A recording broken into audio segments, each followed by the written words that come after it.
KaraokeBooks. Poetics. Aristotle. Translated by Samuel Henry Butcher. Audiobook. Chapter 16. What recognition is has been already explained. We will now enumerate its kinds. First, the least artistic form, which, from poverty of wit, is most commonly employed recognition by signs. Of these some are congenital, such as the spear which the earth-born race bear on their bodies, or the stars introduced by Carcinus in his Thyestes. Others are acquired after birth, and of these some are bodily marks, as scars, some external tokens, as necklaces, or the little arc in the tyro by which the discovery is effected. Even these admit of more or less skillful treatment. Thus in the recognition of Odysseus by his scar, the discovery is made in one way by the nurse, in another by the swineherds. The use of tokens for the express purpose of proof, and, indeed, any formal proof with or without tokens, is a less artistic mode of recognition. A better kind is that which comes about by a turn of incident, as in the bath scene in the Odyssey. Next come the recognitions invented at will by the poet, and on that account wanting in art. For example, Orestes in the Iphigenia reveals the fact that he is Orestes.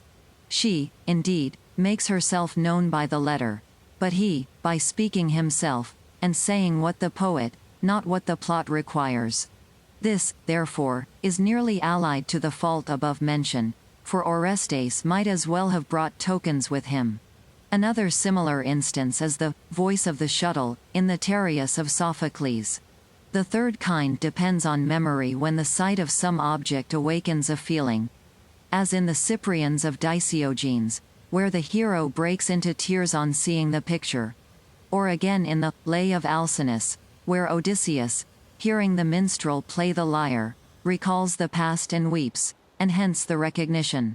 The fourth kind is by process of reasoning. Thus in the Choephori, someone resembling me has come. No one resembles me but Orestes, therefore Orestes has come. Such too is the discovery made by Iphigenia in the play of Polyidus the Sophist. It was a natural reflection for Orestes to make, so I too must die at the altar like my sister. So, again, in the Titius of Theodectes, the father says, I came to find my son, and I lose my own life. So too in the Finiadae. The women, on seeing the place, inferred their fate. Here we are doomed to die, for here we were cast forth. Again, there is a composite kind of recognition involving false inference on the part of one of the characters, as in the Odysseus disguised as a messenger. A said, that no one else was able to bend the bow. Hence b. The disguised Odysseus, imagined that a would recognize the bow which, in fact, he had not seen. And to bring about a recognition by this means that the expectation A would recognize the bow as false inference. But, of all recognitions, the best is that which arises from the incidents themselves, where the startling discovery is made by natural means. Such is that in the Oedipus of Sophocles, and in the Iphigenia. For it was natural that Iphigenia should wish to dispatch a letter. These recognitions alone dispense with the artificial aid of tokens or amulets. Next come the recognitions by process of reasoning. Chapter 17. In constructing the plot and working it out with the proper diction, the poet should place the scene, as far as possible, before his eyes. In this way, seeing everything with the utmost vividness, as if he were a spectator of the action, he will discover what is in keeping with it, and be most unlikely to overlook inconsistencies. The need of such a rule is shown by the fault found in Carcinus. Amphiaraus was on his way from the temple. This fact escaped the observation of one who did not see the situation. On the stage, however, the piece failed, the audience being offended at the oversight. Again, the poet should work out his play, to the best of his power, with appropriate gestures, for those who feel emotion are most convincing through natural sympathy with the characters they represent, and one who is agitated storms, one who is angry rages, with the most lifelike reality. Hence poetry implies either a happy gift of nature or a strain of madness. In the one case a man can take the mold of any character, in the other, he is lifted out of his proper self. As for the story, whether the poet takes it ready-made or constructs it for himself, he should first sketch its general outline, and then fill in the episodes and amplify in detail. The general plan may be illustrated by the Iphigenia. A young girl is sacrificed. She disappears mysteriously from the eyes of those who sacrificed her. She is transported to another country, where the custom is to offer up all strangers to the goddess. To this ministry she is appointed. Some time later her own brother chances to arrive. The fact that the oracle for some reason ordered him to go there, is outside the general plan of the play. The purpose, again, of his coming is outside the action proper. However, he comes, he is seized, and, when on the point of being sacrificed, reveals who he is. The mode of recognition may be either that of Euripides or of Polyidus, in whose play he exclaims very naturally, "So it was not my sister only, but I too, who was doomed to be sacrificed," and by that remark he is saved. After this, the names being once given, it remains to fill in the episodes. We must see that they are relevant to the action. In the case of Orestes, for example, there is the madness which led to his capture, and his deliverance by means of the purificatory rite. In the drama, the episodes are short, but it is these that give extension to epic poetry. Thus the story of the Odyssey can be stated briefly. A certain man is absent from home for many years. He is jealously watched by Poseidon, and left desolate. Meanwhile his home is in a wretched plight. Suitors are wasting his substance and plotting against his son. At length, tempest tossed, he himself arrives. He makes certain persons acquainted with him. He attacks the suitors with his own hand, and is himself preserved while he destroys them. This is the essence of the plot, the rest is episode. Chapter 18. Every tragedy falls into two parts, complication and unraveling or denouement. Incidents extraneous to the action are frequently combined with a portion of the action proper, to form the complication. The rest is the unraveling. By the complication I mean all that extends from the beginning of the action to the part which marks the turning point to good or bad fortune. The unraveling is that which extends from the beginning of the change to the end. Thus, in the Lynceus of Theodectes, the complication consists of the incidents presupposed in the drama, the seizure of the child, and then again, the unraveling extends from the accusation of murder to the end. There are four kinds of tragedy: the complex, depending entirely on reversal of the situation and recognition; the pathetic, where the motive is passion, such as the tragedies on Ajax and Ixion; the ethical, where the motives are ethical, such as the Thyatides and the Peleus. The fourth kind is the simple. We here exclude the purely spectacular element, exemplified by the Phorcides, the Prometheus, and scenes laid in Hades. The poet should endeavor, if possible, to combine all poetic elements, or failing that, the greatest number and those the most important, the more so, in face of the cavilling criticism of the day. For whereas there have hitherto been good poets, each in his own branch, the critics now expect one man to surpass all others in their several lines of excellence. In speaking of a tragedy as the same or different, the best test to take is the plot. Identity exists where the complication and unraveling are the same. Many poets tie the knot well, but unravel it ill. Both arts, however, should always be mastered. Again, the poet should remember what has been often said, and not make an epic structure into a tragedy. By an epic structure I mean one with a multiplicity of plots. As if, for instance, you were to make a tragedy out of the entire story of the Iliad. In the epic poem, owing to its length, each part assumes its proper magnitude. In the drama the result is far from answering to the poet's expectation. The proof is that the poets who have dramatized the whole story of the fall of Troy, instead of selecting portions, like Euripides, or who have taken the whole tale of Niobe, and not a part of her story, like Aeschylus, either fail utterly or meet with poor success on the stage. Even Agathon has been known to fail from this one defect.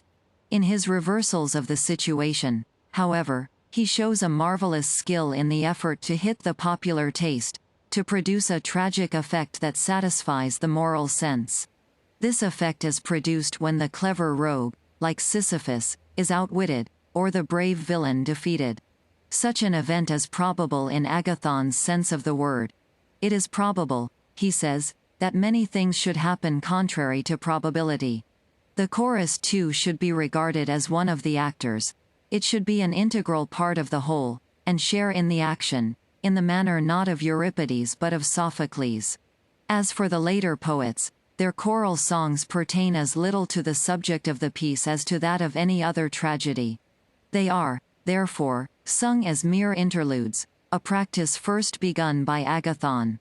Yet what difference is there between introducing such choral interludes, and transferring a speech, or even a whole act, from one play to another? Chapter 19.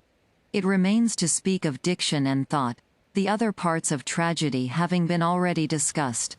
Concerning thought, we may assume what is said in the rhetoric, to which inquiry the subject more strictly belongs. Under thought is included every effect which has to be produced by speech, the subdivisions being proof and refutation, the excitation of the feelings, such as pity, fear, anger, and the like, the suggestion of importance or its opposite.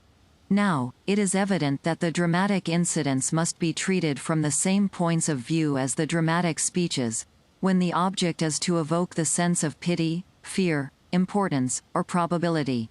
The only difference is that the incidents should speak for themselves without verbal exposition, while the effects aimed at in speech should be produced by the speaker, and as a result of the speech. For what were the business of a speaker, if the thought were revealed quite apart from what he says? Next, as regards diction. One branch of the inquiry treats of the modes of utterance. But this province of knowledge belongs to the art of delivery and to the masters of that science. It includes, for instance, what is a command, a prayer, a statement, a threat, a question, an answer, and so forth. To know or not to know these things involves no serious censure upon the poet's art. For who can admit the fault imputed to Homer by Protagoras, that in the words, "Sing, goddess, of the wrath," he gives a command under the idea that he utters a prayer? For to tell someone to do a thing or not to do it is, he says, a command. We may, therefore, pass this over as an inquiry that belongs to another art, not to poetry. Chapter 20. Language in general includes the following parts: letter, syllable, connecting word, noun, verb, inflection or case, sentence or phrase. A letter is an indivisible sound, yet not every such sound, but only one which can form part of a group of sounds. For even brutes utter indivisible sounds, none of which I call a letter. The sound I mean may be either a vowel, a semi-vowel, or a mute. A vowel is that which without impact of tongue or lip has an audible sound. A semi-vowel, that which with such impact has an audible sound, as S and R. A mute, that which with such impact has by itself no sound, but joined to a vowel sound becomes audible, as G and D.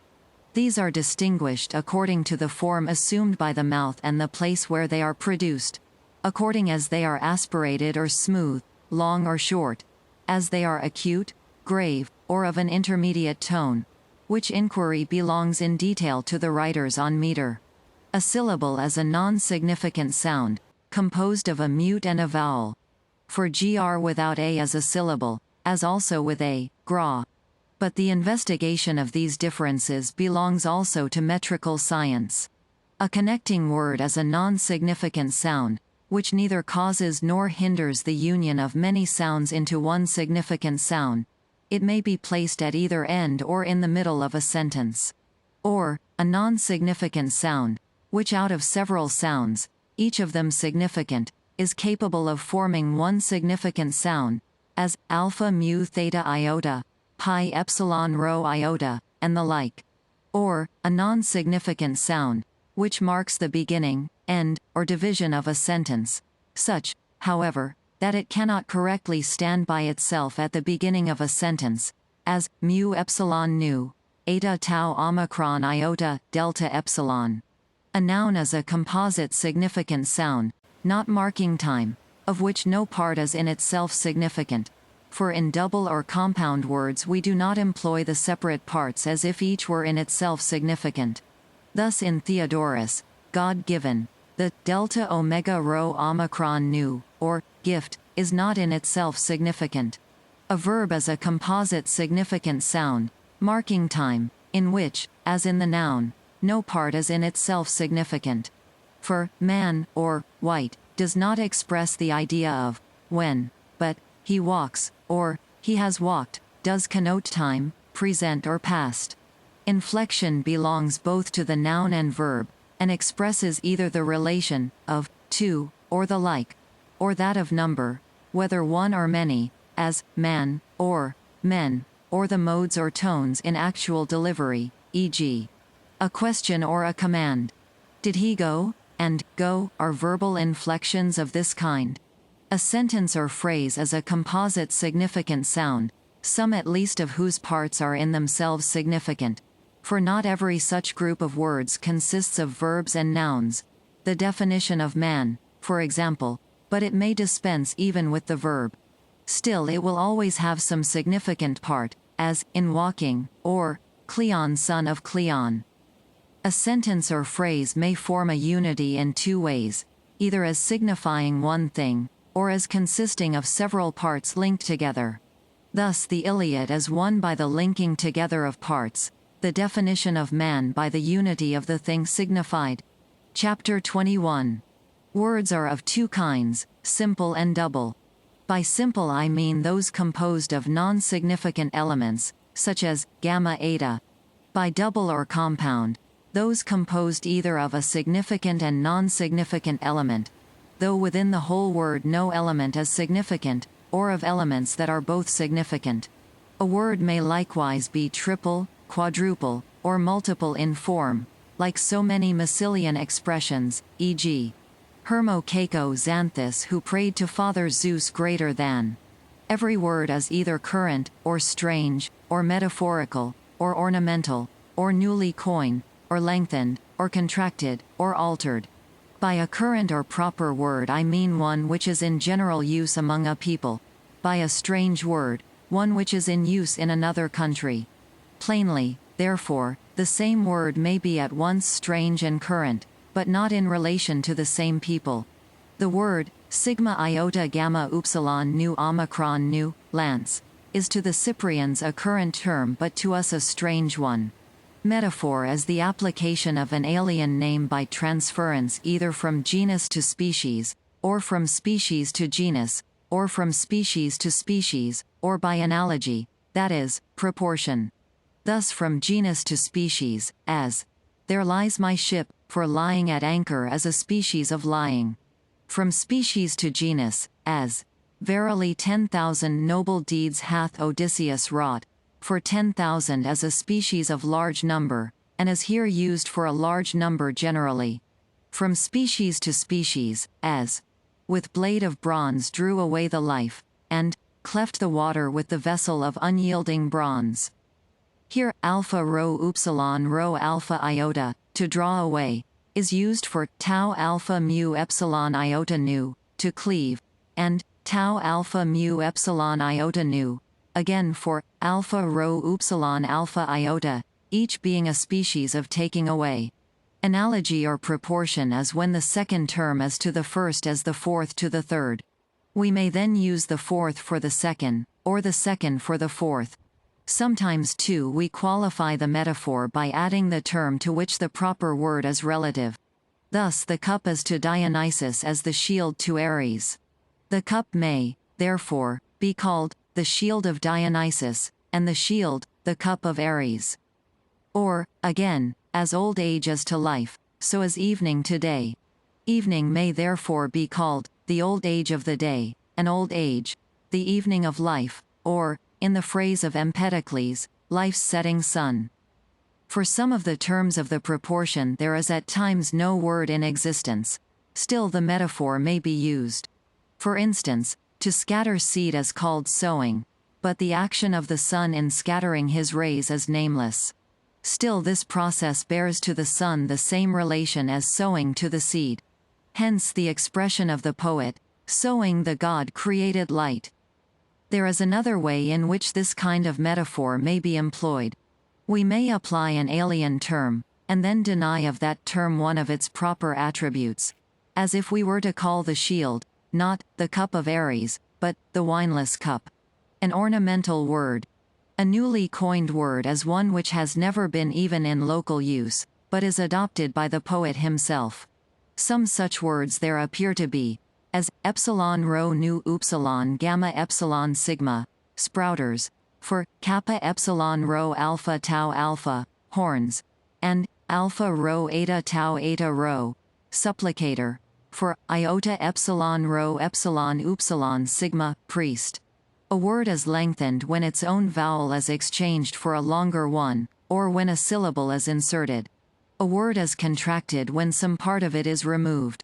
Instances of lengthening are pi omicron lambda eta omicron sigma, for pi omicron lambda epsilon omega sigma, and pi eta lambda eta iota alpha delta epsilon omega, for pi eta lambda epsilon iota delta omicron upsilon, of contraction, kappa rho iota, delta omega, and omicron psi, as in mu iota alpha, gamma iota nu epsilon tau alpha iota, alpha mu phi omicron tau epsilon rho omega nu, omicron psi. An altered word is one in which part of the ordinary form is left unchanged, and part is recast, as in delta epsilon chi iota tau epsilon rho omicron nu, kappa alpha tau alpha, mu alpha zeta omicron nu, delta epsilon chi iota tau epsilon rho omicron nu, is for delta epsilon chi iota omicron nu. Nouns in themselves are either masculine, feminine, or neuter. Masculine are such as end in nu, rho, sigma, or in some letter compounded with sigma, these being two, and she. Feminine, such as end in vowels that are always long, namely, eta, and omega, and of vowels that admit of lengthening, those in alpha. Thus the number of letters in which nouns masculine and feminine end is the same. For psi and she are equivalent to endings in sigma. No noun ends in a mute or a vowel short by nature. 3 only end in iota, mu eta lambda iota, kappa omicron mu mu iota, pi epsilon rho iota, 5 end in upsilon. Neuter nouns end in these two latter vowels, also in nu and sigma. KaraokeBooks.